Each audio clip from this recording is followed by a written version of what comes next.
And welcome back to the Popcorn Conspiracy on CentralCoastRadio.com. Well, one of the things we like to do here on this show is do a little segment called Be Kind, Rewind.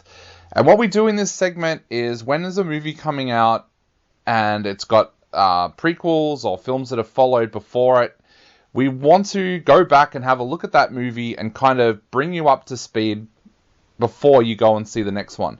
Now, of course, we're going to be reviewing the NUN 2 in just a moment on the show, so we thought, first of all, we would be kind, we would rewind, and we would go back to take a look at the NUN, which came out in 2018. Now, if you go back to that time period, the Conjuring movies and James Wan's universe were kind of the hottest things on the planet. They were the horror films that everybody was loving, and of course, James Wan came with horror credentials because he had done something that I don't think a lot of people thought we would see again in the horror universe, and that was he made horror horrific, and he made it horrific but commercial.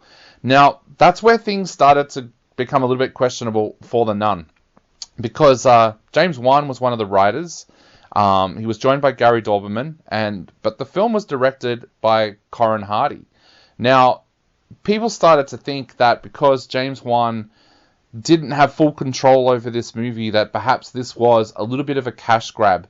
It was basically centering around a character that were haunting the Warrens in The Conjuring. Of course, there was a kind of premonition from Lorraine about what would happen to Ed, and the NUN character was in that premonition.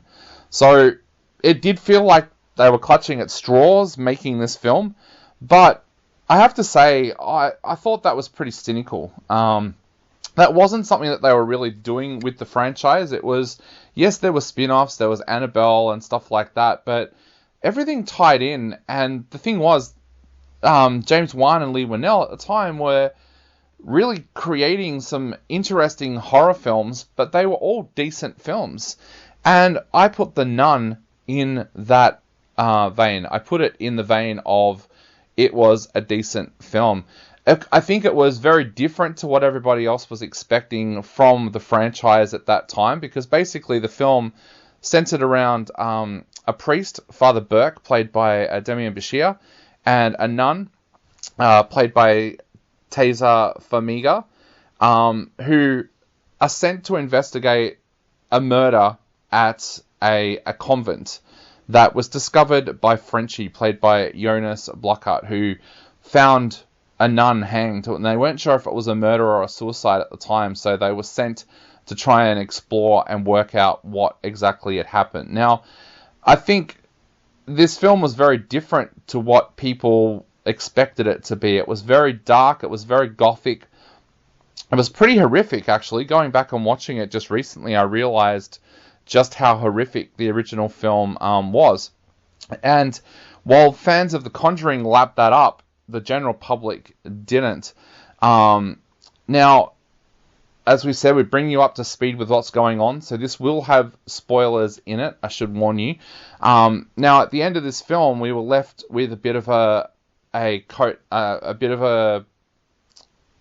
suspenseful moment, because we knew that something was going to follow on from this, because Frenchie became possessed by the horrific nun, played by